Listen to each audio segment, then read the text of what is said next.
नमस्कार, अपन विशेष में स्वागत करी छी। हम अजय शाह शिवाली। लगातार के लॉकडाउन के कारण जे कोरोना संक्रमण बढ़े जा रहा है नेपाल में, वैसा लॉकडाउन किया गेल छै। लेकिन पिछला समय में लॉकडाउन कही तो एक किस्म से खुज गेल छै किछ क्षेत्र के छोड़ कर, जेना कि शिक्षा, यातायात सहित के किछ क्षेत्र के छोड़ कर खुजल छै। जौ शिक्षा के बात करी तो गंभीर समस्या देखल गेल छै। अखन धिया पुता सब घरे में रह कर जेन तेन पढ़ब बाध्य बनल छै। स्कूल जाए नहीं पौने छै, स्कूल जाए से वंचित भेल छै, या कही शिक्षा पावऽ से ओ सब वंचित भ रहल छै। एकर लेल प्रयासो भेलै कि ऑनलाइन कक्षा किया नहीं कयल जाए। इहो चललै 1-1.5 महीना 2 महीना जते तो चललै, लेकिन ओहो आइ से बंद कयल गेल छै। कियाकि विद्यालय के संगठन सब छै, ओ सब कहि रहल छै विद्यालय संचालन करू, जे मापदंड छै से सब कार्यान्वयन क के अपन विद्यालय संचालन कर दिए। सब चीज खुलते, विद्यालय नहीं खुलते से बात तो नहीं छै। अहू दिस ध्यान दिए पड़ले, यावत मांग सब राखि ओ सब एक किस्म से विरोध कर रहल छै। आइ एहि विषय में चर्चा कर जा रहल छी कि शिक्षा क्षेत्र बंद छै, विद्यालय बंद छै, एकर निकास की छै। प्रदेश 2 में केंद्रित होकर आइ बातचीत कर प्रत्यक्ष जुड़ल छै प्रदेश नंबर 2 के शिक्षा निर्देशनालय के निर्देशक चूड़ामणि फुयाल, तैना पैप्सन के अध्यक्ष प्रदेश 2 के मुरारी शाह, और शिक्षाविद कही प्राध्यापक डॉक्टर विनय कुशेत, आशीष झा जुड़ल छै, ओ एन पैप्सन धनुषा के उपाध्यक्ष है। सब गोटे के स्वागत करै छी। नमस्कार। शुरुआत शिक्षा निर्देशक बाट गरौँ। प्रदेश 2 में जसरी प्रदेश 2 कै कुरा गर्ने हो भने 53.3% निरक्षरता रहेको अवस्था छ र अहिलेको कुरा गर्नु भने लकडाउन चलिरहेको छ। त्यसै पनि प्रदेश 2 शिक्षामा धेरै पछाडी, सबै प्रदेश भन्दा पछाडी रहेको अवस्था छ र अहिले लकडाउन चलिरहेको अवस्था छ। विद्यालयहरू बन्द छन्। उपाय के निकालिराख्नु भएको छ? तपाईहरुले कुनै विकल्प सोच्नु भएको छ? धन्यवाद सर। अहिले यो चैत 11 गतेदेखि हालका मितिसम्म लकडाउनको अवस्था छ। असार 1 गतेदेखि केही लकडाउन खुकुलो भएर अन्य व्यवसायहरू सञ्चालन भएको अवस्था हो र अहिले पटक्कै नभएको शिक्षा, हामीले पठन पाठन गर्न सकिरहेका छैनौँ, विद्यालय खोल्न सकिरहेका छैनौँ र यसलाई कसरी यो बन्दबन्दीमा पनि विद्यालय सञ्चालन गर्ने भनेर हामीहरूको प्रदेशको क्लस्टर मिटिङ छ। एउटा प्रदेश स्तरीय समिति छ। त्यसमा सामाजिक विकास मन्त्रालय, निर्देशनालयदेखि लिएर सरकारी गैर सरकारी सङ्घ संस्थाहरू सम्मिलित हुन्छ। त्यस मिटिङले हामीहरूले एउटा के गर्यौँ भने प्रतिकार्य योजना बनायौँ।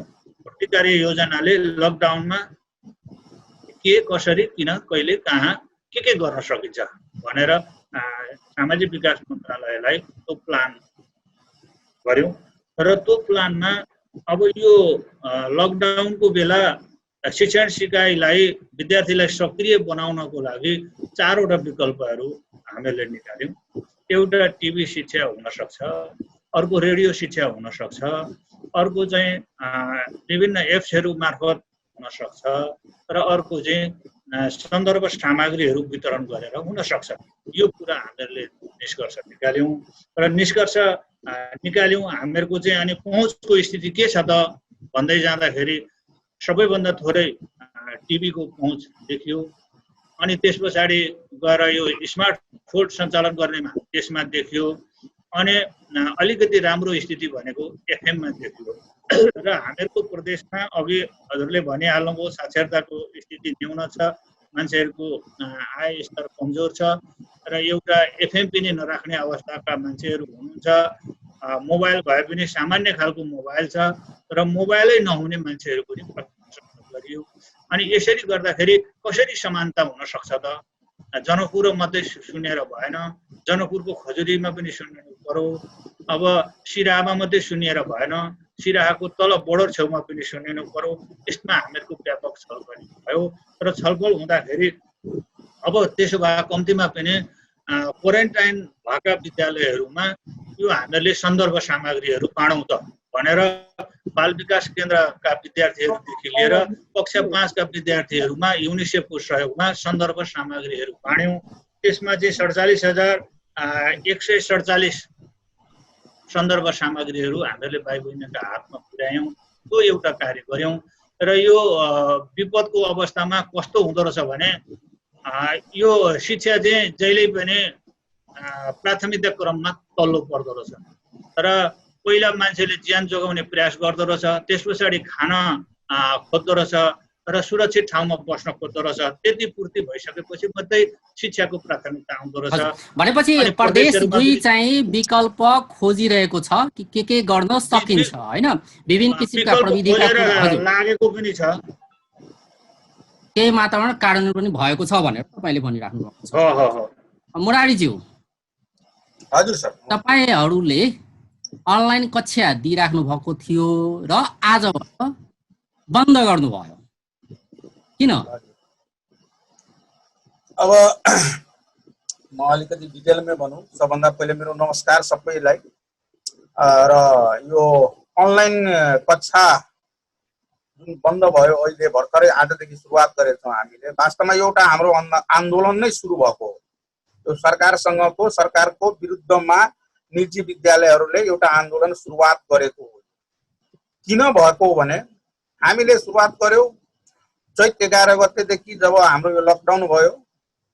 यो प्रदेश नम्बर 2 मा त निजी विद्यालयहरूले 97% भनौँ न सर, 97%ले त तपाईको यो अन्तिम फाइनल एक्जामिनेसनै लिन पाएको छैन, एउटा कुरा रह्यो। त्यसपछि तपाईको यो जब 11 गतेदेखि बन्द भयो, त्यसपछि हाम्रा स्कुलहरू सबै बन्द भए र त्यसपछि हामीले वैशाख करिब साथी, अब यो प्रदेश नम्बर 2 मा त खासै होइन, तर काठमाडौँ भ्यालीतिर तपाईको वैशाख 15 गतेदेखि अनलाइन क्लासहरू सुरु गरिसकेका छौँ। तर हाम्रो प्रदेश नम्बर 2 मा योहरू केही पनि भएन। अब रह्यो के भने अब सरकारको जुन हामीले अब अनलाइन क्लास सुरु गर्यौँ, त्यसपछि हामीले यो असार 1 एउटा त अनलाइन क्लास नै ढिलो गरी सुरु भयो प्रदेश 2 मा, त्यो कुरा स्वीकार गर्नुहुन्छ हैन तपाईले? एकदमै प्रदेश नम्बर 2 मा तपाईको अनलाइन क्लास एकदमै ढिलो सुरु भयो। त्यसपछि हामीले असार 1 गतेदेखि केन्द्र प्याप्सनको केन्द्रीय कार्यालयबाट हामीले एउटा छलफल गरेर कि भर्चुअल क्लास दिउँ, टिभीबाट क्लास दिउँ। हामीले 3टा टिभीबाट हामीले क्लासहरू सुरु गर्यौँ। त्यो सुरु गरेर तब चलाउँदै जाँदाखेरि, अनलाइन क्लासहरू सुरु हुँदै जाँदाखेरि अब हामीले गार्जियन प्यारेन्ट्सहरू, हाम्रो त निजी विद्यालय सञ्चालन हुने एउटा आधार, आर्थिक आधार भनेको त अभिभावक हो, जसले गर्दाखेरि हामी अभिभावकहरूसँग रिक्वेस्ट गर्यौँ। हामीले प्रेसर पनि गरेनौँ, हामी अभिभावकसँग यो रिक्वेस्ट गर्यौँ कि हामीले अनलाइन कक्षा सञ्चालन गरिरहेछौँ। तपाईहरूको बच्चालाई हाम्रो भविष्यको लागि हामीले उहाँहरूको लागि केही धेरै नभएसम्म हदसम्म तपाईँको बच्चालाई इन्गेज गरेर केही न केही कुरा सिकाउँ भन्ने किसिमले हामी क्लास सञ्चालन गर्यौँ। रह्यो के भने अब त्यो अभिभावकहरू कहाँ हामीले कुरा राख्दाखेरि होइन, हामीले न्यूनतम हामीले केही बोनस चार्ज मागेको छैनौँ, बस फेयर चार्ज मागेको छैनौँ, हामी ट्रान्सपोर्टेसन मागेको छैनौँ, नास्ता भाता केही पनि मागेको छैनौँ। हामीले के भन्यौँ भने अनलाइन क्लास सञ्चालन बापत लाग्ने खर्च तपाईहरूले बेहोरिदिनुहोस्। एउटा कुरा यो र जब सरकारले यो निर्णय गर्यो असारदेखि कि अब हामीले कम्तीमा के भने त्यो कार्यालयहरू सञ्चालन गर्न पाऊँ, हामीले हिसाब किताब हेर्न पाऊँ र कार्य सञ्चालन भइसकेपछि पाठ्य पुस्तक विद्यार्थीहरूलाई किन्न लाउँ भन्नेहरू कुरा आइसकेपछि हामीले प्यारेन्ट्सहरूसँग यो कुरामा अगाडि बढ्यो, टचमा गइसकेपछि हामीले अनलाइन क्लास बापत र त्यो भन्दा पनि चैतसम्म जुन हामीले पढाइसकेका छौँ, विद्यार्थीहरूलाई पढाइसकेको त्यो प्रदेश नम्बर 2 मा त करिब मलाई लाग्छ 90% स्कुलहरूको तपाईको ड्युज पुस महिनादेखिको मलाई लाग्छ माघ फागुन चैतको यो फीहरू सम्पूर्ण बाँकी नै छन्।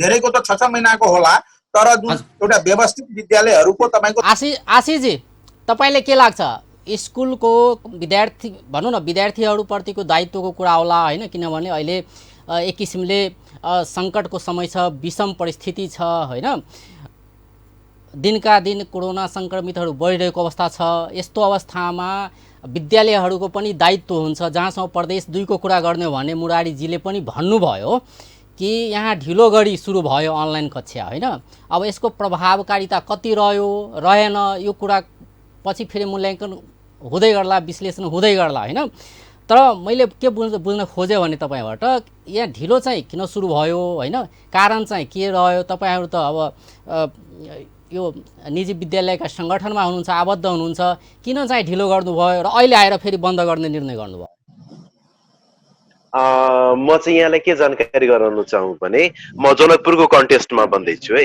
एक त हाम्रो प्रदेश सम्पूर्ण प्रदेश नम्बर 2 नै अलिकति पिछडिएको हामी सबैलाई थाहा भएकै कुरा हो होइन चैत 11 गतेबाट लकडाउन भएपछि त केही दिन त कोरोनाको यस्तो त्रास थियो कि मान्छे आफ्नो घरबाट बाहिर पनि निक्लेका थिए मलाई नै आफ्नो घरबाट निक्लेर आफ्नो नजिकको चौक गएको 1 महिना जति नै भयो यति ठुलो कोरोनाको त्रास तर हामीले वैशाखको पहिलो साताबाट हामी चाहिँ टेक्नोलोजीमा त्यति फ्रेन्डली छैनौँ हामीले यो कुरा चाहिँ स्वीकार्नुपर्छ हाम्रो यो चाहिँ पुरा नेपालकै लागि यसरी अनलाइन भर्चुअल पढाउने मलाई लाग्छ यो पहिलो प्रयास हो अनि हामीले वैशाखको पहिलो साताबाट नै 11 गतेदेखि लकडाउन भयो चैतको 11 गतेबाट चैत महिना पुरा लकडाउनमै बित्यो अनि वैशाखको पहिलो साताबाटै हामीले चाहिँ यसमा तयारी सुरु अब गर्ने के त अब यो समय त लामो हुन जान लाग्यो भनेर हामीले चाहिँ त्यसमा प्रयास सुरु गर्यौँ र त्यो गर्दा गर्दै 10-12 दिनको प्रयासपछि चाहिँ वैशाखको तेस्रो हप्ताबाट हामीले सञ्चालन गर्यौँ त्यतिखेर हामीले केही पनि सोचेनौँ हामीले यो हाम्रो दायित्व हो बच्चाले पढ्न पाउनु पर्छ हामीले त्यो सोचेर हामीले चाहिँ पढाइमा अगाडि बढ्यौँ तर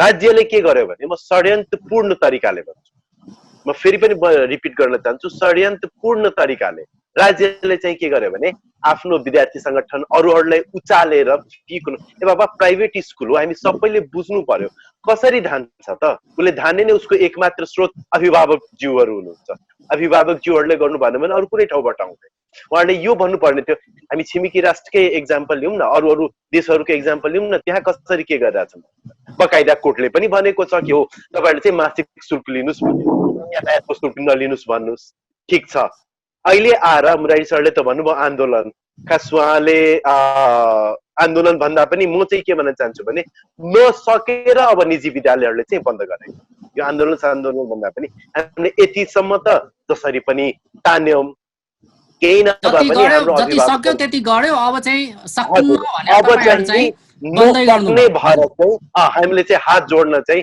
दसैँ औँला जोड्न चाहिँ हामी अब बाध्य भएका छौँ हामीसँग चाहिँ अब कुनै विकल्प नै रह्यो डाक्टर साहब हजुर के लाग्छ अब जसरी एउटा त नेपालको कुरा गर्ने हो भने अनलाइन शिक्षा कतिको प्रभावकारी रह्यो रहेन यो विषयमा पनि अलिकति भन्नुस् तपाईँ होइन र नेपालको कन्टेक्स्टमा यो चाहिँ कस्तो रह्यो वास्तवमा अहिलेसम्म हुन त बन्द भइसक्यो आजबाट होइन जे अहिलेसम्म भयो अनलाइन शिक्षा कक्षाहरू सञ्चालन भए तपाईँले के लाग्छ कतिको प्रभावकारी रह्यो धन्यवाद होइन मलाई आमन्त्रण गर्नुभएकोमा सबभन्दा पहिले तपाईँको प्रश्नबाटै म जान्छु तपाईँको प्रश्न भनेको जब यो कोभिड-19 को जब यो प्रकोपले चाहिँ विद्यालयहरू बन्द भयो त्यसपछि गएर बालबालिकाले दुईटा कुरा खास गरेर अभिभावक र बालबालिकालाई जुन मानसिक पीडाबाट गुज्रिनु पर्यो अथवा मानसिक पीडाबाट जो भयो त्यसको सम्बोधनको रूपमा राज्यले भनौँ न सङ्घीय सरकारले तपाईँको उहाँले अघि भन्नुभयो 3-4 कुरा वैकल्पिक शिक्षामा वैकल्पिक चिन्तन भनेर ल्याउनु हो भने वैकल्पिक भनेर त्यसमा चाहिँ 4 कुरा गर्नुभएको थियो एउटा चाहिँ के भन्दाखेरि टिभी रेडियो एफएम र चाहिँ के भन्दाखेरि सामग्रीबाट र चाहिँ त्यसपछि एप्स भनेको त्यो अनलाइन र भर्चुअल क्लासबाट अब तपाईँले एउटा कुरा भनौँ म विद्यालय शिक्षा र उच्च शिक्षाको कुरा गर्छु उच्च शिक्षामा म चाहिँ त्रिभुवन विश्वविद्यालयको कीर्तिपुरमा प्राध्यापन गर्छु र हामीलाई रुटिनै दिएको छ हामीलाई दिएको छ कि अनलाइन क्लासबाट चाहिँ क्लास दिने र तपाईले मेरो क्लासमा जहिले पनि हप्ताको 2 दिन छ 2 घण्टा हुन्छ जम्मा चाहिँ 20 जनामा तपाईको जम्मा चाहिँ 4 जना 3 जना आयो के 3 जना 4 जना आयो भनेपछि 20% तपाईको चाहिँ एक्सेस देखिन्छ हायर एजुकेसनमा भनेपछि त्यसैले मेरो प्रश्न हो उहाँहरूले अनलाइन र भर्चुअल क्लास लिँदाखेरि उहाँले सर्वे गर्नु हो त सर्वेक्षण गर्नु हो कति प्रतिशत बालबालिकामा त्यो पहुँच छ भन्ने कुरा गर्नु हो त्यसैले हामीले सुरुमै भनेका थियौं कि यो चाहिँ किन अनलाइन एजुकेसन हो, भर्चुअल क्लास चाहिँ के भन्दाखेरि सम्भव देखिँदैन, खास गरेर अहिलेको परिस्थितिमा। त्यो पनि ग्रामीण परिवेशमा जहाँ 80% बालबालिकाहरू सामुदायिक विद्यालयमा पढ्छन् र 20% बालबालिकाहरू प्राय भनौँ न निजी विद्यालयमा पढ्छन्। हो, निजी विद्यालयको र सामुदायिकको अलिकति फरक होला, तर पनि निजी विद्यालयको चाहिँ के भन्दाखेरि अभिभावकहरू अथवा चाहिँ तपाईँको विद्यार्थीहरू कहाँबाट आएको छ भन्दाखेरि चाहिँ गाउँबाट ग्रामीण परिवेशबाटै आएको छ, उनीहरू सबैले गाउँ त्यसो भएको हुनाले यो सब कारणले गर्दाखेरि के हो भने एउटा चाहिँ के भन्दाखेरि भर्चुअल क्लास चाहिँ फेल हुनुपर्ने, मतलब भर्चुअल क्लास जुन भन्नुहुन्छ अहिले चाहिँ त्यति चलेन, त्यसको दुईटा कारण हो। एउटा चाहिँ पहुँच नभएको हो, दोस्रो उहाँलाई चाहिँ के थियो भने एउटा चाहिँ के अरे मैले भन्छ त्यो नीतिलाई खास गरेर पेप्सनलाई मैले एक्सेप्ट गरे होइन, उहाँलाई सर्भाइभलको कुरा पनि थियो होइन। जस्तै गरेर तपाईँको केही गरेर चाहिँ विद्यालय ओपन गर्यो भने हामीले चाहिँ के भन्दाखेरि सर्भाइभ गर्छौँ, शिक्षकलाई तलब पाउनु। त्यसो भएको हुनाले उहाँले त्यो चाहिँ के भन्दाखेरि त्यो चाहिँ एक्सेस नभइकन तपाईँ कसरी उहाँले कन्टिन्यू गर्नुहुन्छ। त्यसैले गर्दाखेरि विद्यार्थीहरूमा चाहिँ बालबालिकामा चाहिँ जब अनलाइन र भर्चुअल क्लासको पहुँच हुँदैन तब यो निरन्तर लामो चल्दै। भनेपछि तपाईँको भनाइको निष्कर्ष यो रह्यो कि नेपालको सन्दर्भमा अनलाइन कक्षा प्रभावकारी छैन होइन? मैले चाहिँ खास गरेर विद्यालयमा त्यसको लागि मैले तपाईँलाई भने संरचना त सुधार गर्नुपर्छ। हामीले चाहिँ अहिलेसम्म शिक्षामा प्रविधिहरू मैत्री प्रयोगै गर्न सकेनौँ। शिक्षामा प्रविधि मैत्रिक बिस्तारै बन्दै गयो भने हामीले बल्ल चाहिँ के भन्दाखेरि त्यो प्रविधिले हामीलाई चाहिँ के भन्दाखेरि त्यो अनलाइनमा अथवा भर्चुअल क्लासतिर चाहिँ हामीले गराउँछौँ। अहिले हामीले चाहिँ एउटा प्रोजेक्टरहरू चाहिँ क्लासहरूमा चाहिँ राम्रोसँग सञ्चालन गर्न सकेका छैनौँ। भनेपछि विकल्प के त भने हामी सामु चाहिँ विकल्प के छ त? त्यसो भए अनलाइन कक्षा नहुने भयो। हजुर, तपाईँले विकल्पै बारे हुनुहुन्छ। हामीले के भन्यो विकल्प भने यो मेरो अस्ति चाहिँ हाम्रो एउटा यस्तै मिटिङ भएको थियो शिक्षा मन्त्री शिक्षा मन्त्रालयको अरू साथीहरूसँग। मैले त्यसमा आफ्नो चाहिँ विचारले मैले राखेको थिएँ त्यहाँ कि हामीले यो चाहिँ विद्यालयलाई रिओपन नगरिकन त हुनै हुँदैन। त्यसैले अहिले जुन सबभन्दा पहिलो स्टेप के हो भने विद्यालयहरूलाई चाहिँ के अरे क्वारेन्टाइनबाट चाहिँ मुक्त गर्नु पर्यो। विद्यालयलाई चाहिँ के अरे क्लिन अथवा चाहिँ के भन्दाखेरि भनौँ न सफा र शुद्ध पहिले विद्यालय बनाउनु पर्यो। त्यो भएपछि तपाईँ के हुन्छ भने शिक्षकहरूमा जानु पर्यो। शिक्षकहरू हो यसको चाहिँ माध्यम चाहिँ। विदाउट चाहिँ टिचर्स टिचर्सहरूको चाहिँ हामीले इन्भल्भ गराउँछ। टिचर्सलाई चाहिँ क्यापेसिटी डेभलप गर्नुपर्छ। जुन मेटेरियल लिएर अथवा चाहिँ त्यो हामीले होम चाहिँ टेस्टको कुरा गऱ्यौँ हामीले, जस्तै तपाईँको होम लर्निङको कुराहरू गऱ्यौँ हामीले। त्यो कुरालाई चाहिँ हामीले जोड दिनु पर्थ्यो कि हामीले चाहिँ घरमा गएर विद्यार्थीहरूसँग अभिभावकसँग कसरी शिक्षकले सम्पर्क गर्छ भन्ने प्रणालीमा जाउँ। त्यसको लागि चाहिँ विद्यालयहरू रिओपन गरौँ। सबैलाई एकैचोटि बनाउनु पर्दैन। तपाईँको अलिकति सोसल डिस्टेन्स मेन्टेन गर्दै हामीले हाफ डे सहित गर्न सक्छौँ। र मैले कहिले काहीँ भन्छु करिकुलममा तपाईँको 50-60% कुरा यस्तो हुन्छ नपढाउँदा पनि हुन्छ। त्यसैले गर्दा हामीले त्यो चाहिने 50% हामीले चाहिँ के भन्दाखेरि यदि कुरा गर्न सक्यौँ र चाहिँ के भन्दाखेरि होम चाहिँ के भन्दाखेरि ट्युसन भनौँ अथवा होम उसबाट चाहिँ हामीले गर्न सक्यौँ विद्यालय रिओपन गरेर भने अनि मात्रै यसको विकल्प हुन सक्छ। त्यसैले गर्दा हामीले चाहिँ त्यो तपाईँले के लाग्छ अनलाइन जस प्रदेश 2 कै कुरा गर्ने हो भने अनलाइनै प्राथमिकता राखेको अवस्था त छ नि होइन? तपाईँहरू गृह कार्य गइराख्नु भएको छ। अरू जसरी डाक्टर साहबले भन्नुभयो कि अनलाइन त यहाँ प्रभावकारी हुँदैन, सम्भव नै छैन के? तपाईँहरू फेरि त्यसमै लागिराख्नु भएको छ? म डाक्टर साहबको कुरा सुनिरहेको छु होइन सर।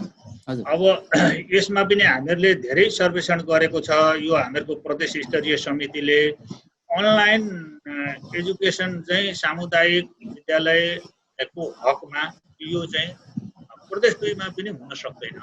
किन हुन सक्दैन भने यो पहुँचकै समस्या छ। अनलाइन भन्ने बित्तिकै हाम्रा सबै ठाउँमा हाम्रा प्रदेश 2 का तपाईँको कोशी खोलादेखि लिएर वीरगञ्जसम्म ठोरीसम्म सबै ठाउँमा अनलाइनको सुविधा छ त? त्यही त छैन क्या। तर प्राथमिकता फेरि यही छ जस्तो लाग्यो तपाईँहरूले पनि यही गर्नु पर्ला छ भनेर। हामीहरूले गर्न खोजेको के हो भने शिक्षा विभागमा प्राप्त भएका पोर्टलहरूलाई विभिन्न अप्सनबाट पनि जान सकिन्छ कि भनेर हेरेको हो। जहाँ उनीहरूको जनकपुरमा छ भने अनलाइनबाट पनि भयो, तर अनि त्यस पछाडि टिभीबाट पनि भयो, अनि त्यस पछाडि रेडियोबाट पनि भयो, अनि त्यस पछाडि भएन भने जहाँ पहुँचै छैन भने त्यसमा चाहिँ हामीले मुद्रित सामग्री दिउँ भनेको। र अहिलेसम्म हामीले के निष्कर्ष निकाल्यौँ भने अब यो असारको बेला अब साउन लाग्यो, अब अनलाइनमा हाम्रा सामुदायिक विद्यालयका भाइ बहिनीहरूले बसेर कक्षा लिन सक्छन् त जसकामा नि पहुँच छ। त्यसले गर्दा यो म डाक्टर साहबको कुरासँग सहमत छु। अब हामीहरूले 80% चाहिँ भाइ बहिनीहरूलाई हेर्ने कि 20%लाई हेर्ने कि यो कुरा पनि छ र अनलाइनबाट मात्रै जान सक्सेस हुँदैन। यो राज्यले पनि हिजो गरिसक्यो, संसदीय समितिमा पनि यो कुरा भइसक्यो। यसबाट हामीहरूको सम्भव छैन, हाम्रो परिवेश हाम्रो सबै कुरालाई हेर्दाखेरि भन्ने कुरा हो सर।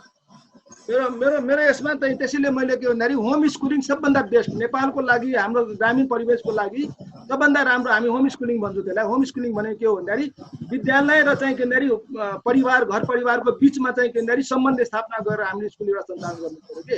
त्यसैले यो सम्बन्धलाई हामीले बलियो किन बनाउन सकेको भनेर मेरो जहिले पनि।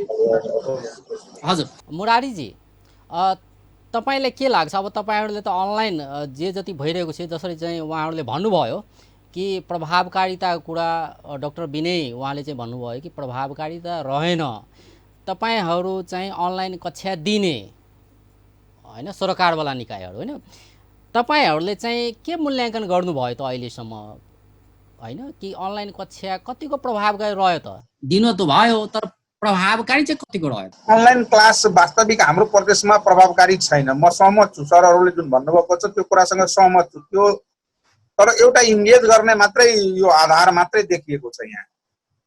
वास्तवमा भन्ने हो भने त्यति आधार मात्रै हो त्यो अनलाइन क्लासले अलिकति तपाईको विद्यार्थीलाई अलिकति इन्गेज गर्न सकिन्छ, त्यति मात्रै हो, तर सक्सेस छैन। किनभने गाउँ गाउँमा त्यो त्यही त अब त्यो कुरा त तपाईलाई थाहा छ नि सक्सेस छैन। अब सक्सेस छैन भने विकल्पमा किन नजाने? जसरी डाक्टर साहेबले भन्नुभयो नि हैन, ती विकल्पहरुमा किन नजाने? अनलाइन चाहिँ किन रोजियो त? अब के गर्ने? त्यो कन्डिसनमा अहिलेको कन्डिसनसम्ममा अब काठमाडौँले विराटनगरले गरेका कुराहरू त्यति हुन्।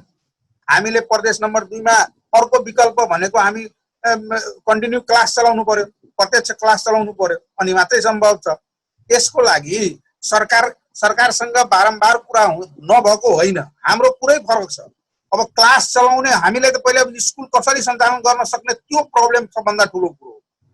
अब सरकारको नीति सरकारको नियमहरू आफ्ना छँदैछन्, उहाँहरूले किताब बाँडिसक्नु भयो आफ्नो आफ्नो ठाउँमा, तर हामीले विद्यार्थीले किताब किनाउन सकेको छैन। अब एक क्लासको किताबको कुरा गर्नुहुन्छ भने अहिलेसम्म एक क्लासको किताबको अहिलेसम्म तपाईँको स्वीकृति दिएको छैन। सरकारी किताबको त भयो, सरकारी किताबहरू सामुदायिक विद्यालयहरूको लागि भयो, तर हाम्रो भएको छैन। कुरा त यहाँ धेरै कुराहरू छन् सर, एउटै कुरा छैन नि। हामी आन्दोलनमा जाने कारण तपाईले के लाग्छ? मुरारीजीले स्वीकार गर्नुभयो कि अनलाइन कक्षा भनेको खाली इन्गेज गर्ने मात्रै भयो के। अब यो इन्गेज चाहिँ अब टिचरहरू मात्रै इन्गेज भयो कि विद्यार्थी पनि भए भन्ने कुरा त्यो पनि फेरि खोजी गर्नुपर्ने विषय होला हैन। विद्यार्थीहरू पढे कि पढेनन्? अब टिभीमा त मानौ कक्षा चलाउनु भयो होला, रेडियोमा चलाउनु भयो होला हैन, तर विद्यार्थीहरू चाहिँ कति पढे त, त्यहाँबाट कतिको ज्ञान हासिल गरे त, तिनीहरू इन्गेज भए कि भएनन्, त्यो मुख्य कुरा हो नि त हैन। त्यो पनि मूल्याङ्कन गर्नुपर्ने होला त हैन। हामीले यसको मूल्याङ्कन पनि गरेका छौँ सर। हामीले के बुझ्नु पर्यो भने अहिलेको परिस्थिति भनेको सहज परिस्थिति होइन, सधैँ यो कोभिडको एट्याक यसरी चाहिँ आउँदैन हैन। पक्कै पनि हामीले जुन नर्मल खाना खान्छौँ या जुन हामी शिशुको लागि आमाको दुध भन्छौँ त्यसको सब्स्टिट्युट हुँदैन। तर आमाले अगर दुध भएन भने उसलाई अर्को त्यो पाउडरको दुध केही त दिनु पर्यो नि शिशुलाई। आमाको दुध हुँदैन भन्दैमा भोके राख्ने कुरो पनि त भएन नि। हामी कतै जाममा पढ्यौँ, नाइट बसबाट काठमाडौँबाट आउँदाखेरि जाममा पढ्यौँ भने मैले दाल भात तरकारी नै खान्छु भनेर त भएन। अर्को बेला कुरो होइन कि अब जुन विकल्प तपाईहरुले सोच्नु भयो नि त्यो विकल्प चाहिँ यो चाहिँ वैकल्पिक कुरा नै हो सर। छैन थियो कि थिएन भन्ने कुरो हो के। हजुर 100% सक्सेस छैन। हामी नै सर हिजोसम्म हामीले सोचेको पनि थिएनौँ कि यसरी जनकपुरमा पनि हामी यतिजना चाहिँ यति ठाउँबाट जम्मा भएर र एकसाथ चाहिँ हामीले चाहिँ टिभीमा इन्टरभ्यू दिन्छौँ भनेर हामीले सोचेको पनि थिएन। तर अहिले यो प्रविधिले यतिसम्म त ल्यायो नि हामीले सर। भन्छ नि necessity is the mother of invention. बिस्तारै प्रब्लम आएपछि त्यसको टेक्नोलोजीको आधार चाहिँ बन्यो, त्यो चाहिँ एउटा उपलब्धि भयो हैन। आधार चाहिँ बन्यो। मैले भनेको नि सरकारले एक हिसाबले षड्यन्त्र गर्यो। मुरारी सरले अघि भन्नुभयो नि निजी विद्यालयमा पढ्ने विद्यार्थी हैनन्, तिनीहरूले कसरी किताब पाउँछन् भनेर सरकारले सोच्नु पर्ने होइन र आफ्नो स्कुलमा त जसरी पनि जहाँबाट भिड गराएर कुनै पनि यो सतर्कता केही पनि नअप्नाएर तपाईँहरूकै सञ्चार माध्यमबाट हामीले देखिरहेछौँ कसरी किताब बाटियो र के भयो भनेर त्यहाँबाट शुल्कहरू पनि लिने गरेको थुप्रै कुराहरू हामीले देखि नै रहेछौँ होइन सर। यसमा पनि हामीलाई पनि त दिनुपर्छ, हामीसँग बसेर छलफल गर्न सकिन्छ सर। हामीले के गर्न सक्छौँ भने स्कुलबाट अहिले हामीले थुप्रै टाइपको ह्यान्ड्स आउटहरू हामीले तयार गरिरहेछौँ सर। अभिभावकलाई स्कुलमा बोलाएर हामीले चाहिँ केही ह्यान्ड्स आउट दिन सक्थ्यौँ उहाँहरूलाई, फोटोकपी गरेर चाहिँ उहाँले चाहिँ लिएर जानुहुन्थ्यो घरमा बच्चासँग गराएर, फेरि एक हप्ताको चाहिँ हामी एकचोटि दिन्थ्यौँ, फेरि अर्को हप्ता आएर चाहिँ त्यो विद्यार्थीले त्यो पुरा गरेको कुरा चाहिँ ल्याएर हामी कहाँ सब्मिट गर्नुहुन्थ्यो, हामीले अर्को एसाइनमेन्ट फेरि उहाँहरूलाई दिन्थ्यौँ फेरि। तर हामीसँग यो बारेमा बसेर केही छलफल गरिएकै छैन। अहिले पनि अघि जुन सरले भन्नुभयो नि, पुष्पे सरले जुन भन्नुभयो कि सबै सिलेबस पढाउनु पर्छ नै भनेर छैन, केही सिलेबस त्यहाँबाट छोड्न पनि मिल्छ। त्यो गरेर अहिले केही नभएको ठाउँमा त हामीले हप्तामा अल्टरनेट डेज गरेर मात्र बोलाउँदा पनि भयो सर। 6 घन्टा नराख्ने 4 घन्टा मात्र राखेर पनि बिहान सिनियर क्लासेसहरूलाई यो गर्मीको टाइममा 6 बजेदेखि त क्लास त लिइरहेछन् विद्यार्थीहरूले, 6 देखि 10 एउटाले गर्यो, 10 देखि 2 अर्कोलाई गर्यो, 2 देखि 6 अर्कोलाई गर्यो होइन, 3 शिफ्टमा त्यसलाई बाँट्न सकिन्थ्यो, धेरै पोसिबिलिटीहरू हुन्थ्यो। तर यो यसबारेमा बसेर छलफल गर्ने कुरा चाहिँ आएन। पोसिबिलिटीको कुरा भयो, उहाँले चाहिँ अरू पोसिबिलिटिजहरू पनि छन् होइन, जसरी तपाईँले भन्नुभयो नि अनलाइन प्रभावकारी भएन, अरू विकल्पहरू चाहिँ सुझाउनु भयो, तर ती विकल्पको कुरा हजुर मैले अनलाइन भर्चुअल क्लासको मैले विरोध गरेको होइन, तर के छ भने हामी कहाँ अघि उच्च कुरादेखि लिएर हामी जुन प्र्याक्टिस गऱ्यौँ होइन, जस्तै हामी उच्च शिक्षादेखि विद्यालय शिक्षासम्म जुन प्र्याक्टिस गऱ्यो त्यो हामी त्यसमा चाहिँ आधार तयार गर्न सकेका थिएनौँ भने प्रभावकारी भएन चाहिँ के छ भएन, त्यसले गर्दा प्रभावकारी भएन। अब हामी विकल्प, त्यसको विकल्प के हुन्छ भने विकल्पको जुन तपाईँले कुरा गर्नुभयो नि, यहाँ त के छ भने अब सामुदायिक विद्यालयको एउटा कुरो होला, फेरि चाहिँ निजी विद्यालयको अर्कै कुरो होइन, भनेपछि विकल्प पनि फरक हुन सक्छन् कि हजुर। तर के छ भने उहाँले इस्यु उठाएको पुस्तकको इस्यु उठाएको हेर्नुहोस्, पुस्तकको इस्युमा त तपाईँको के छ भने म तपाईँलाई प्रश्न भनिदिन्छु, म चाहिँ पाठ्यक्रम विकास केन्द्रको एउटा विषयको अध्यक्ष पनि हो, सामाजिक अध्ययन विषयको। त्यसैले गर्दाखेरि म त्यो पुस्तक अहिले भर्खर 6 कक्षाको पुस्तक चाहिँ तपाईँको अहिले हामी फाइनल गरेर त्यो अहिले उसमा जाँदैछ। र म तपाईँलाई नीतिगत रूपमा भनौँ, अब अहिले चाहिँ तपाईँको पुस्तकको कुरा गर्दाखेरि यो चाहिँ पिरियडमा नयाँ पाठ्यक्रम लागू गर्ने जुन अहिले हाम्रो पाठ्यक्रम एउटा उसले चाहिँ तर्जुमा गरेको छ, गर्ने कि नगर्ने भने उहाँहरूले चाहिँ के भन्दाखेरि पेप्सन लिएर एनपेप्सन लिएर चाहिँ सरकारको बिचमा चाहिँ पैठीजोरी चलिरहेछ। त्यसो भएको हुनाले उहाँले चाहिँ किन कुन टेक्स्ट बुक चलाउने भनेर उहाँको आफ्नो पुरानो टेक्स्ट बुक चलाउने कि नयाँ गर्ने, नयाँ करिकुलम आउने, त्यसैमा चाहिँ उहाँले चाहिँ फाइनल गर्नु छ। त्यो समस्या आएर चाहिँ उहाँले टेक्स्ट बुक नपाएको होइन। मैले एक क्लासको कुरा गरेको, एक क्लासको कुरा गरेँ सर। एक क्लासमा त इन्टिग्रेटेड करिकुलम लागू भएको छ नि सर। एक क्लासमा अहिले 1 देखि 3 सम्म तपाईँको यसपालिदेखि इन्टिग्रेटेड करिकुलम लागू भएको नि। इन्टिग्रेटेड करिकुलम भनेको अब एउटै पाठ्यक्रम 1 देखि 3 सम्मको एउटै चाहिँ किन पुस्तक हुन्छ भनौँ न, अथवा चाहिँ एकको लागि जुन 3टा विषयहरू छोडेर त्यसको लागि त्यो पनि यसपालिदेखि लागू भइरहेछ। त्यसो भएको हुनाले इन्टिग्रेटेड करिकुलमको पनि यसपालि लागूको चाहिँ यसपालिदेखि भएको हुनाले यो प्रब्लम आएको हो सरलाई चाहिँ, यो खास गरेर प्याप्सनहरूलाई अथवा चाहिँ निजी विद्यालयले यो प्रब्लम आएको हो।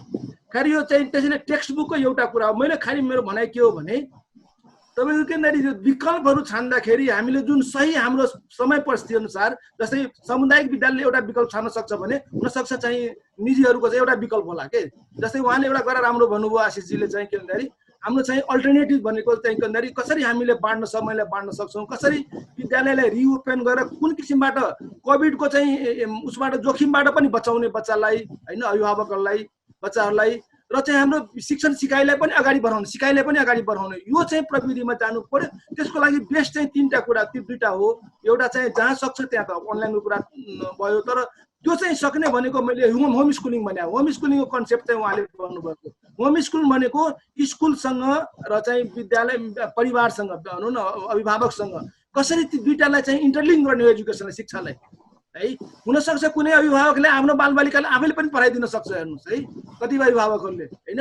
हुनसक्छ कुनै टिचर्सको चाहिँ सपोर्ट लिन सक्छ, त्यहाँको लोकल लेभलको टिचर्सको ट्युटरहरूको सपोर्ट लिन सक्छ। त्यो त अहिलेको कुरा गर्ने हो भने डाक्टर साहब, अहिलेको कुरा गर्ने हो भने अभिभावकहरूमाथि धेरै जिम्मेवारी थपिएको अवस्था पनि छ होइन। र एकातर्फ चाहिँ अभिभावकले चाहिँ शिक्षकको भूमिका निर्वाह गर्नुपर्ने अवस्था पनि देखिएको छ। अब एउटा त्यो अनलाइनको कुरा त गरिहाल्नुभयो कि प्रभावकारी जुन हुनुपर्ने जति हुनुपर्ने त्यो सम्भव छैन अहिले नेपालको सन्दर्भमा भर्ने भने होइन। भनेपछि अभिभावकहरू नै एक किसिमले जिम्मेवारी चाहिँ उठाइरहेका छन्। र अर्कोतर्फ हेर्ने भने जसरी चाहिँ नेपालको एजुकेसनको कुरा गर्ने हो भने मैले अघि पनि भने कि 53.3% निरक्षर छन् यहाँ प्रदेश 2 मा। र अभिभावकहरू कतिको साक्षर छन् होइन, तिनीहरू चाहिँ आफ्ना सन्तानलाई पढाउन सक्छन् सक्दैनन् होइन, त्यो कुरा पनि त विचार गर्नुपर्ने होला नि होइन। ठिक छ, तपाईँले समस्यालाई ठ्याक्कै समाउनु भयो कि तपाईँले होइन। हाम्रो मैले भने अभिभावक भने जहाँ अभिभावकले सक्छ त्यसलाई भनेको हो, जसले सक्दैन भने त मैले त्यो डक्टरहरू कुरा गरेको छु नि, भोलिन्टियर कुरा गरेको छु नि। भोलिन्टियरहरू चाहिँ गाउँमा तपाईँ त्यसै हेर्नुहोस्, भोलिन्टियरहरू बसिरहेको छ गाउँमा, चाहिँ युवाहरू त्यसै बसिरहेको छ है।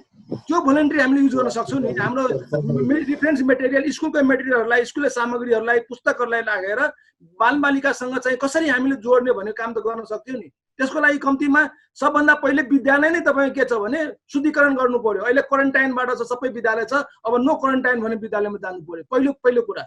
त्यसपछि विद्यालय शुद्धिकरण भनेको विद्यालयलाई होल चाहिँ तपाईँ के छ भने कोभिडबाट चाहिँ मुक्त गर्नु पर्यो त्यसबाट। त्यसपछि गएर तपाईँ के छ भने शिक्षकहरूलाई चाहिँ आमन्त्रण गर्नु पर्यो। त्यो शिक्षकलाई हुनसक्छ उहाँले भन्नुभयो सबै शिक्षकलाई एकै समय नहोला है, कोही शिक्षक बाहिर होला, जहाँ जहाँ आफ्नो आफ्नो शिक्षक छ नि सबै शिक्षकलाई अब अहिले दरबन्दी अनुसार आफ्नो विद्यालय अनुसार गर्न सकिँदैन। तर हरेक गाउँपालिका नगरपालिका एउटा अरू कुरा चाहिँ के भन्दाखेरि गाउँपालिका नगरपालिका अगाडि आउनु लिड रोलमा आउनु पर्यो अहिले के। गाउँपालिका नगरपालिका चाहिँ सुतेर बस्ने होइन, अब सबै उत्तरदायित्वभित्र राख्ने भने गाउँपालिका नगरपालिका यसमा आउनु पर्यो अगाडि चाहिँ। अहिलेको उसको चाहिँ जिम्मेवारी चाहिँ के हो भन्दाखेरि बालबालिकाको मानसिक त्रासबाट र चाहिँ के भन्दाखेरि अभिभावकहरूको चाहिँ के भन्दाखेरि त्रासबाट चाहिँ मुक्ति दिनु पर्यो। त्यसको लागि चाहिँ के अरे एक्स्ट्रा चाहिँ तपाईँको इफोर्ट लगाउनुपर्छ गाउँपालिका नगरपालिकाले। त्यो एउटा योजना बनाउनु पर्यो गाउँपालिका नगरपालिकाले। त्यो यो गाउँपालिका नगरपालिका सबै सुतेर बसेको छ हेर्नुहोस् है, म तपाईँलाई भनिदिन्छु। किनभने उनीहरूले चाहिँ के भन्दाखेरि यो स्थानीय केन्द्रीय सरकारले सङ्घीय सरकारले के गर्छ भनेर मात्रै हेरेर बस्छ। उनीहरूले आफ्नो तरिकाले। मुरारीजी तपाईँले के लाग्छ अब चाहिँ के गर्नुहुन्छ? अब अनलाइन कक्षा नि बन्द भइसक्यो, तपाईँहरूका माग छन् होइन, माग के छन् त्यो भन्नुहोस् त पहिला। माग के छन् तपाईँहरूका? हाम्रो अहिलेको स्थितिमा के छ भने तपाईँको हामीले स्कुल चलाउन पाउनु पर्यो। सरकारले भने अनुसार हामीले कम्तीमा 11 महिनाको तलब लिन पाउनु पर्यो, 11 महिनाको फी लिन पाउनु पर्यो। त्यो अनुसारले हामीले टिचर्सहरूको पेमेन्ट गर्न सक्नुपर्छ। एउटा माग के हो भने हामीले स्कुल सञ्चालन गर्दाखेरि अभिभावकसँग हामीले आफ्नो एउटा सहुलियतमा प्रेसर गरी होइन, एउटा सम्झौताको आधारमा, एउटा विचारको आधारमा अभिभावक र प्रिन्सिपल बिचको, स्कुल बिचको एउटा समझदारीमा स्कुल चल्न सक्नु पर्यो। हाम्रा शिक्षक वर्गहरू जुन शिक्षक वर्गहरू छ उहाँहरूले खाना पाउनु पर्यो, उहाँले तलब पाउनु पर्यो। अहिलेको त्यो हुन सक्नु पर्यो। विद्यार्थीहरूलाई कम्तीमा एकैचोटि सोशल डिस्टेन्सको आधारमा पनि कम्तीमा यो प्रदेशमा, हाम्रो प्रदेशमा एउटा क्लास सञ्चालन हुनु पर्यो। जस्तो हाम्रो झासरले भन्नुभयो नि अघि, कम्तीमा हाम्रो अहिलेको समयमा 3-4 महिना त हामी बिहानदेखि साँझसम्म क्लास चलाउन सक्छौँ। हामीले 3 शिफ्ट 4 शिफ्ट पारेर एउटा आधार निकालिदिनु पर्यो। प्रदेशले एउटा करिकुलमै भने पनि पढाइको करिकुलमै तयार गरिदिनु पर्यो। यति क्लासदेखि यति क्लाससम्म, यति बेलादेखि यति बेलासम्म पढाउने। त्यो किसिमले यति विद्यार्थी मात्रै एउटा बेन्चमा यतिजना राखेर यति विद्यार्थी मात्रै पढाउनु पर्यो भन्ने किसिमको वातावरण एउटा सिर्जना गर्ने। समस्याको समाधान त अरू मलाई लाग्दैन कि हाम्रो प्रदेशमा अर्को समस्या, यो समस्याको समाधानका लागि अर्को कुनै उपाय छ। उपाय भनेको त्यही हो, फेस टु फेस विद्यार्थी र टिचर्स उपाय भनेको कक्षा सञ्चालन हुन पाउनु पर्यो, विद्यालय खुल्नु पर्यो हैन त, र सोशल डिस्टेन्स एकदमै गर्नुभयो, त्यो हुनु पर्यो। र हाम्रा जुन मागहरू छन् एकैचोटि मैले क्लियर गरे सर, एकैचोटिमा हाम्रा जुन मागहरू जुन छन्, हाम्रो आइसकेका मागहरू, तपाईहरुको बीचमा जुन आइसकेका माग छन्, त्यो माग पूरा हुनु पर्यो। अब अहिले यो जति दिन पढाएको छैन, हामीले एउटै कुरा गर्दैको छौँ, हामी त क्लियर रूपमा भन्दियौ, हामीले पढाएको छैनौँ, हामी पैसा तिर्न सक्दैनौँ। किनभने आधार हाम्रो विद्यार्थी हो, हाम्रो आधार आर्थिक आधार विद्यार्थी हो। विद्यार्थीसँग हामी पैसा लियो भने हामी पैसा तिर्न सक्छौँ, यदि लिन पाएनौँ भने हामी तिर्न सक्दैनौँ। यो त हाम्रो क्लियर कन्सेप्ट हो। त्यसमा सरकारले के गर्न छ, हामी मागे पनि हो नि। भुयालज्यू तपाईले सुनिसक्नुभयो हैन? सुनिरहेको मागहरू के छन् हैन, जसरी मै- तपाईले उहाँले भन्नुभयो, मुरारीजीले भन्नुभयो कि विकल्प एउटा मैले छ, अलिकति अरू मुख्य क्लियर गरेँ सर, विकल्प अलिकति कक्षा अरू क्लियर सञ्चालन गरेँ। हुनु पर्यो, सोशल डिस्टेन्सिङ कायम गरेरै किन नहोस् कक्षा चाहिँ सञ्चालन गर्नु पर्यो, यो बाहेक राम्रो विकल्प अरू हुनै सक्दैन भनेर चाहिँ उहाँले भनिराख्नु भएको छ। फुयालजी प्रदेश के गर्दैछ? अब हामीहरू विभिन्न मिडियाहरू पनि सुनिरहेका छौँ, पत्र पत्रिका पनि लेखिरहेका छौँ। नेपाल सरकार के गर्न खोजिरहेको छ भने तपाईँको चाहिँ एउटा निर्देशिका आज भोलिसम्ममा निकाल्ने, अनि त्यो निर्देशिका अनुसार सङ्क्रमणको अवस्था हेरेर कहाँ शून्य अवस्थामा छ अथवा कस्तो त्यसको दर छ त्यसलाई हेरेर विद्यालयहरू खोल्दै जानुपर्छ र यसको नेतृत्व स्थानीय पालिकाले गर्नुपर्छ, स्थानीय निकायले गर्नुपर्छ। पर्ख 1-2 दिन हामी यसको निकाल्छौँ भनेर त नेपाल सरकारले भनिरहेको छ, यसको निर्देशिका निकाल्नेवाला छ। अब यसमा अघि मुरारी सरले भने जस्तै अब 2 सिफ्टमा चलाउने हो कि अथवा त्यहाँ चाहिँ नि 3 सिफ्टमा गर्ने हो कि त्यसको करिकुलमलाई कस्टमाइज गर्ने हो कि, यो त सरकारले निर्णय गर्दैछ। यो अब तुरुन्तै यसको आउनेवाला छ, यो कुरा मैले थाहा पाएँ। भनेपछि प्रदेश 2 सरकार केन्द्र सरकारलाई हेरेर बसेको छ, केन्द्र सरकारबाट के निर्णय आउँछ त्यही अनुसार हामी अगाडि हो, बढ्नुपर्ने। केन्द्र सरकारबाट हेर्नुपर्ने छ। किन भन्नुहुन्छ भने केन्द्र सरकारले चाहिँ सङ्घीय सरकारले विद्यालय खोल नभनुन्जेलसम्म खोल्न पाइँदैन भनेर चाहिँ त्यो निर्देशन सबैलाई थाहा भएकै कुरा हो। अब प्रदेशलाई स्थानीय निकायलाई निर्देश गर्ने हिसाबले निर्देशिका आउँछ, त्यो निर्देशिका हामी अनुसार गर्नुपर्छ। त्यसमा चाहिँ स्वास्थ्य र शिक्षालाई जोडेर जानुपर्छ, सरसफाइलाई जोडेर जानुपर्छ, के अरे सोसियल डिस्टेन्स भन्नु अथवा भौतिक दूरी भन्नु त्यसलाई कायम गरेर। डाक्टर साहब तपाईँले के लाग्छ अहिलेसम्म केन्द्र सरकारले गरेको भनौँ न यसका लागि जुन प्रयास गरिरहेको छ नि त्यो कस्तो लागिरहेछ तपाईँलाई, होइन कि होइन आलटाल नै गरेको हो वास्तवमा कि के रहेछ? म प्रश्न भन्छु, केन्द्रीय सरकारले एउटा दिने उहाँले बनेको एउटा चाहिँ मोडेलिटी निर्देशन बनाउँछ, तर स्थानीय सरकारले यो भूमिका स्थानीय सरकारको हो। केन्द्रीय सरकारले तपाईँले चाहिँ एउटा चाहिँ यसरी गर भनेर मात्रै भन्न सक्छ। हेर्नुहोस्, केन्द्रीय सरकारले तपाईँको त्यो बडी हेर्ने हो भने अहिले तपाईँको शिक्षाको संरचना हेर्ने हो भने तपाईँको अब हेर्दाखेरि त अब सबै कन्ट्रोल माथिबाट गर्ने भन्ने कुरा हुन्छ, तर के छ भने होइन अहिले स्थानीय सरकार हो। उहाँले भन्नुभएको थियो नि पालिका र गाउँपालिका, त्यो चाहिँ सबभन्दा अवस्था चाहिँ अलिकति अहिले के छ भने दुःखलाग्दो अवस्था के छ भने उहाँहरू अगाडि आइरहेको छैन। तपाईँको पाहाडमा जानु भने पाहाडमा कतिपय चाहिँ गाउँपालिकाहरूले चाहिँ तपाईँको राम्रो गरिरहेको छ अहिले तपाईँको, होइन। तपाईँले न्युजमा पनि हेर्नु हो भने केस पनि देखाइरहेको हुन्छ, होइन। तपाईँको 5 नम्बर प्रदेशमा, तपाईँको 1 नम्बर प्रदेशमा पाहाडतिर चाहिँ तपाईँको बिस्तारै बिस्तारै तपाईँको अभिभावकसँग उहाँले भनौँ न अभिभावकसँग मिल्ने भेट्ने, त्यसपछि गएर बिस्तारै गाउँपालिकाले एउटा खाका बनाउने, नगरपालिकाले खाका बनाउने, त्यो अनुसार विद्यालयलाई रिओपन गर्ने, विद्यार्थीलाई कसरी कोभिडबाट जोखिम गर्ने हो। एउटा कुरा के छ भने पाहाडमा अहिले कोभिडको जोखिम र टाढामा कोभिडको जोखिम चाहिँ फरक छ, त्यसमा कुनै शङ्कै छैन, होइन। त्यसैले पाहाडकै नकल गर्नुपर्छ भने छैन, तर चाहिँ हामीले चाहिँ त्यो जोखिमलाई पनि ध्यानमा राखेर हामीले के विधिहरू हुनसक्छ तत्कालै अहिले चाहिँ विद्यालयलाई विद्यार्थीहरूलाई बालबालिकाले विद्यालय ल्याऊ भनेको छैन हामीले त्यो पनि भनेको छैन, होइन। कि बालबालिकालाई विद्यालयमा ल्याऊ भनेको छैन, हामीले के भनेको छ भने शिक्षकलाई पहिले ल्याऊ भनेको छ हामीले। शिक्षक त सीमित हो नि, शिक्षकलाई पहिले विद्यालयमा ल्याऊ, शिक्षक आइसकेपछि त्यो शिक्षकलाई न चाहिँ के भन्दाखेरि अभिभावकलाई विद्यार्थीलाई कसरी जोड्ने है। त्यसैले होम स्कुलको कन्सेप्ट सबभन्दा राम्रो हुनसक्छ। होम स्कुल मैले भने शिक्षकले मात्रै नभ्याएमा युथहरू हुन्छ त्यहाँको, हेर्नुहोस् त्यहाँ हेर्नु हो भने गाउँमा चाहिँ युथहरू त्यतिकै बसिरहेको हुन्छ। हेर्नुहोस् धेरै ठाउँमा तपाईँको युथहरू बसिरहेको छ, त्यसलाई त्यस्तो भोलिन्टियर युथहरूलाई किन युज नगर्ने होम स्कुलिङको कन्सेप्टमा चाहिँ। यो कुराहरूलाई चाहिँ तपाईँको अलिकति अहिले चाहिँ लिएर बिस्तारै चाहिँ किन विद्यालय चाहिँ रिओपन गरेर रिस्कलाई पनि मिनिमाइज गर्ने, कोभिडको रिस्कलाई पनि मिनिमाइज गर्दै तपाईँको दुइटै सुरक्षालाई पनि र यसलाई एजुकेसनलाई पनि, होइन, ध्यानमा राखेर गर्न सक्यो भने भन्दा बेस्ट अल्टरनेट चाहिँ अथवा उत्तम चाहिँ विकल्प यही हुन्छ, होइन।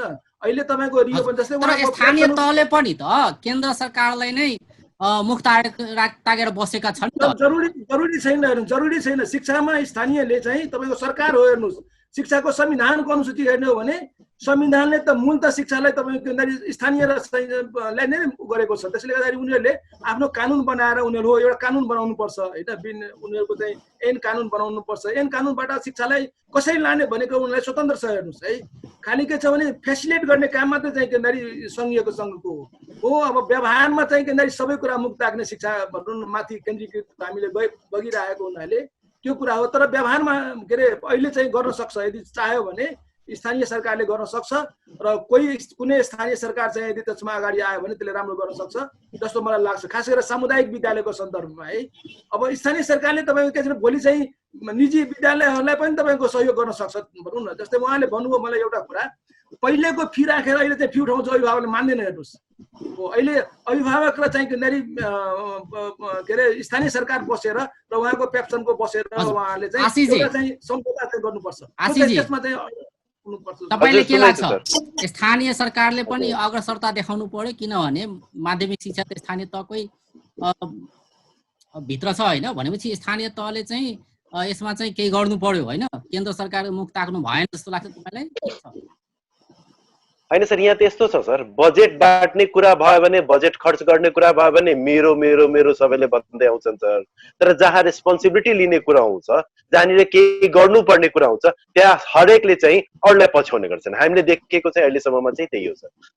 कुशेत सरले एकदम सही भन्नु, सबैजनाले केन्द्र सरकारले मुख ताकेर बसेको अवस्था छ हैन त एकदम। तर त्यही फेरि बजेटको कुरा आयो भने स्थानीयले मेरो यो कुरा हो, यो बजेट मैले खर्च गर्न पाउनुपर्छ भनेर अगाडि आउँछन्।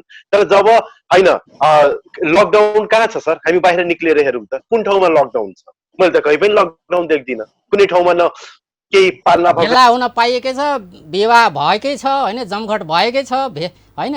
के भन्दैछु भने हामीले सरले जुन भोलिन्टियर शिक्षाको कुराहरू गर्नुभयो यहाँ उठिरहेछ, कति ठाउँमा सराहनीय कुरा हो त्यो। त्यहाँ पनि त 10 जना जम्मा त भइरहेछन् नि।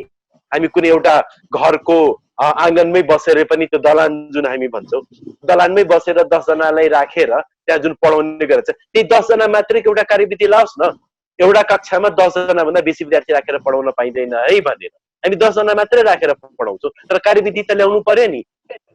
तर त्यतातिर केही सोच नै छैन। हामीसँग बसेर त्यो बारेमा कसरी चलाउने भनेर आएर कमसेकम छलफल त गर्नु पर्यो नि। भनेपछि सरकारले चाहिँ एउटा कार्यविधि ल्याइदिनु पर्यो, एउटा चाहिँ मापदण्ड बनाइदिनु पर्यो, यसो यसो गरौँ र यसरी चाहिँ कक्षा सञ्चालन गरियोस् भनेर एकदम खाका बनाइदिनु हामीले पर्यो। बसेर छलफल गर्यो भने र सरले सही कुरा भन्नुभयो कि स्थानीय तह चाहिँ यसमा अब सबभन्दा बेसी एक्टिभ हुनुपर्ने देखिरहेछ। स्थानीय तहले यस्तो बसेर छ नि त, फेरि स्थानीय त एक्लै कुनै एउटा मात्र स्थानीय त कुनै अगाडि बढ्दाखेरि त त्यहाँ विरोध पनि हुन सक्ने अवस्था आउन सक्ला नि त फेरि, किनभने अब के हुन्छ भन्दाखेरि हजुर यसैलाई चाहिँ हामीले हटाउनु पर्छ, जुन हामीले जनताकोमा गलत भ्रम दिइरहेछौँ। सरले अघि त भन्नुभयो अनलाइन क्लास स्टार्ट गर्दा त्यही त कोरोनाको विषम परिस्थितिमा अभिभावकले चाहिँ मानव कुनै स्थानीय तहले निर्णय नै गरे अरे होइन कि ल अब पढाउँ होइन, त्यहाँको स्कुल चाहिँ खोलौँ होइन, तर त्यहाँका अभिभावकलाई कसले कन्भिन्स गर्ने होइन, सुरक्षाको ग्यारेन्टी चाहिँ कसले दिने फेरि होइन,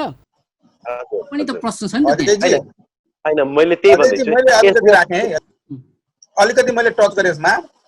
डाक्टर साहबले भन्नुभयो नि, डाक्टर साहबले भन्नुभयो कि तपाईँको यो सबभन्दा ठुलो अधिकार भनेको स्थानीय निकायको हो भनेपछि सबैले मुख ताकेर बसेको छन् केन्द्रको।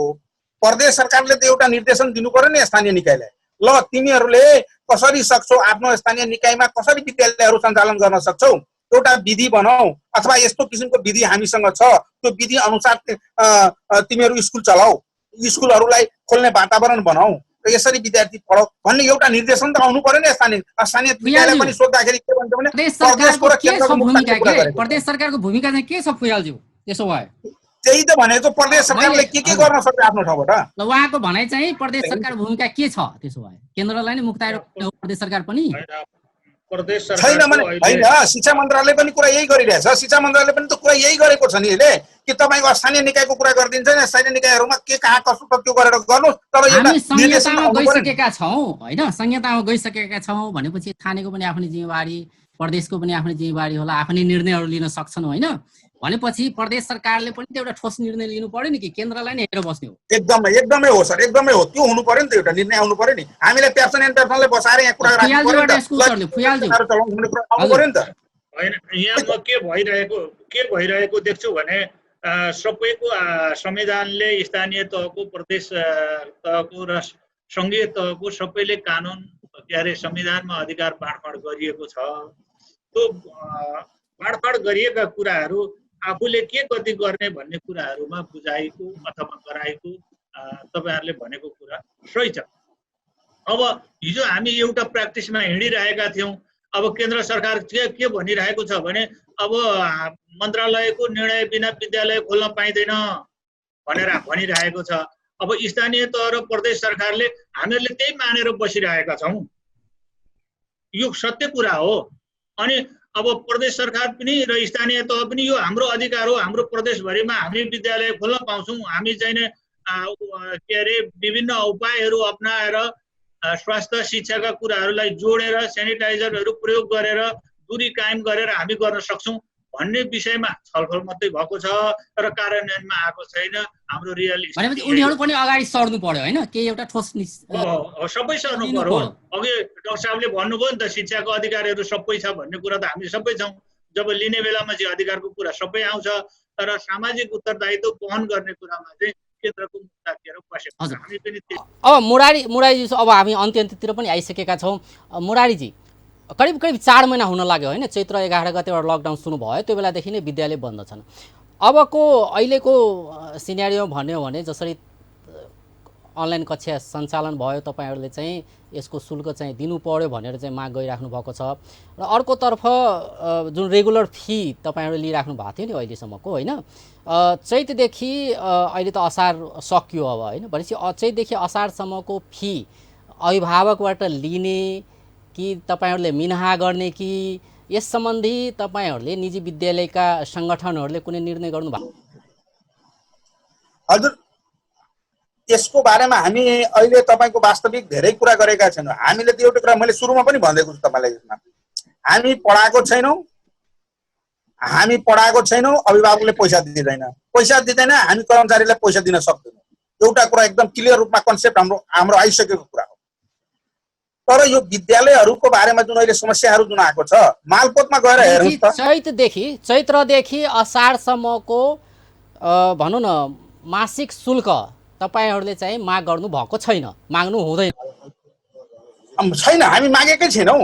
हामीले त पैसा त मागेकै छैनौँ अभिभावकसँग। एक्चुअली भन्यो भने हामी के खोजेको हो भने हामीले चैतसम्म तपाईँको बच्चालाई पढाएको हो, यो सम्मको पैसा सकिएसम्म तपाईँहरू जति सक्नुहुन्छ, हामी प्रेसर पनि त्यसमा छैन, तपाईँ दिनै पर्छ अनि मात्रै तपाईँलाई पास गर्छु फेल गर्छु त्यो पनि दिनु पर्यो, त्यो त दिनै पर्यो, त्यो त हो, त्यो हाम्रो ड्युज हाम्रो आउनु पर्यो भनेर हामीले एउटा सहुलियतमा जस्तो किसिमले तपाईँ सक्नुहुन्छ त्यस्तै किसिमले दिनु, दिनेले दिनुस् नसक्नेले नदिनुस्, अहिले नदिनुस् भन्ने पनि चैत पछिको कुरा होइन, चैत पछिकोमा चाहिँ सक्नेले छ भन्ने कुरा आयो होइन? त्यसो होइन, चैत पछिको त हामी कुरै गरेको छैनौँ। वैशाखदेखि र असारसम्मको त हाम्रो त्यो टपिक्समा कुरै छैन अहिलेसम्म।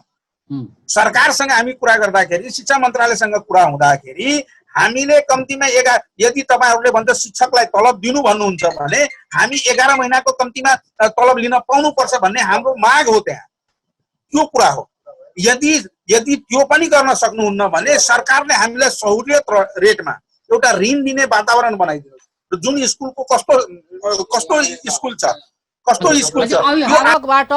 अभिभावकबाट चाहिँ शुल्क नलिने कुरा भयो होइन, अभिभावकलाई चाहिँ दुःख दिने कुरा भएन त्यो। अर्को टिचरहरूको पनि सरकारको विषय जोडिएको छ, किनभने हजारौँ शिक्षकहरू अहिले चाहिँ घर बस्न बाध्य भएका छन् होइन, शिक्षकहरू चाहिँ।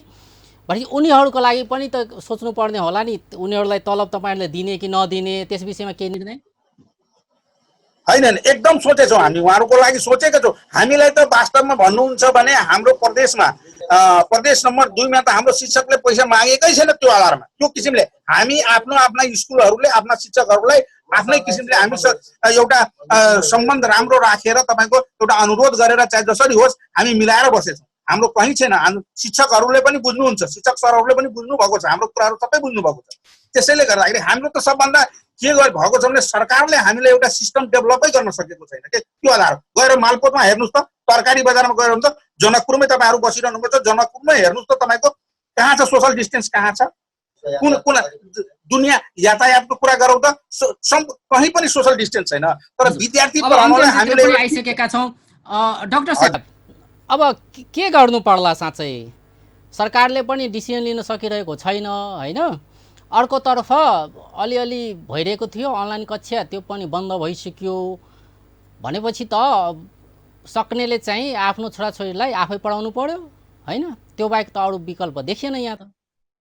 होइन विकल्प छ, विकल्प किन छैन? तपाईँले मैले अब के गर्नु पर्यो छोटोमा है के गरिदिनु पर्यो सरकारले त सरकारले छोटोमा सबभन्दा पहिले अघि भने नि होइन, अब यो के अरे सङ्घीय सरकारले चाहिँ एक किसिमको आफ्नो पोलिसी एउटा चाहिँ सबै देशलाई सबैलाई हिसाब, तर देश चाहिँ यस्तो डाइभर्सिटी भएको बेलामा कोभिडको जोखिम तपाईँको सबै ठाउँमा जसरी उहाँले भन्नुभयो नि सोसियल डिस्टेन्स कायम गरेर कक्षा सञ्चालन गर्न सक्छ। सोसियल डिस्टेन्स यदि कोभिडको जोखिम कम छ र कोभिड जोखिम कम छ र सोसियल डिस्टेन्स मेन्टेन गर्न सकिन्छ भने विद्यालय रिओपन गर्न सकिन्छ।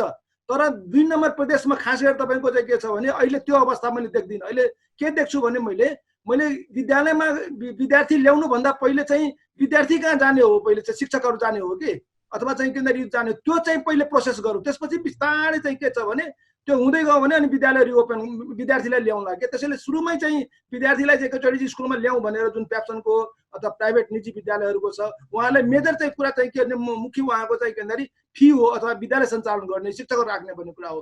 त्यसैले मैले अघि भनेको कुरा के भन्दाखेरि तपाईँ गाउँपालिका नगरपालिका र के अरे प्रदेश सरकारले राख्नुहोस् होइन। त्यसपछि तपाईँहरू चाहिँ के भन्दाखेरि विद्यालय प्रशासन भनौँ न म्यानेजमेन्ट यो बसेर एउटा चाहिँ निकास निकाल्नुहोस्। के भन्दाखेरि हामी यति बेला चाहिँ यो काम गर्छौँ, यसको लागि अभिभावकलाई यो अनुरोध गर्ने, त्यसको आधारमा गर्ने। अहिले नै चाहिँ तपाईँले के लाग्छ अन्त्यमा छौँ हामी, तपाईँको सुझाव तपाईँहरूले गरिरहेको काम के छ निकास चाहिँ? अहिले मसँग आएको कुरामा अभिभावकहरूको विद्यार्थीहरूको र विभिन्न जुम मिटिङहरूमा भएको अस्ति मन्त्रालयले आयोजना गरेको जुम मिटिङमा प्रदेश स्तरीय मिटिङमा के छलफल उठेको छ भने अब सोसियल डिस्टेन्स कायम गर्दै न्यून सङ्क्रमण भएको क्षेत्रमा र शून्य सङ्क्रमण भएको क्षेत्रमा विद्यालय खोल्दै जानुपर्छ अब भन्ने कुराहरू उठेको छ। र हाम्रो प्रदेशमा यो स्थिति छ कि छैन त भन्ने कुरा यो विज्ञले भन्ने कुरा हो, विज्ञताले यो कुरा उल्लेख गर्नुहुन्छ। अब यहाँ अहिले विद्यालय अभिभावकहरूले एउटै प्रश्न गरिरहेका छन् कि मेरो सन्तान छोराछोरी चाहिँ कहिलेबाट स्कुल जाने भनेर। यसको उत्तर दिनुहुन्छ के होला उत्तर?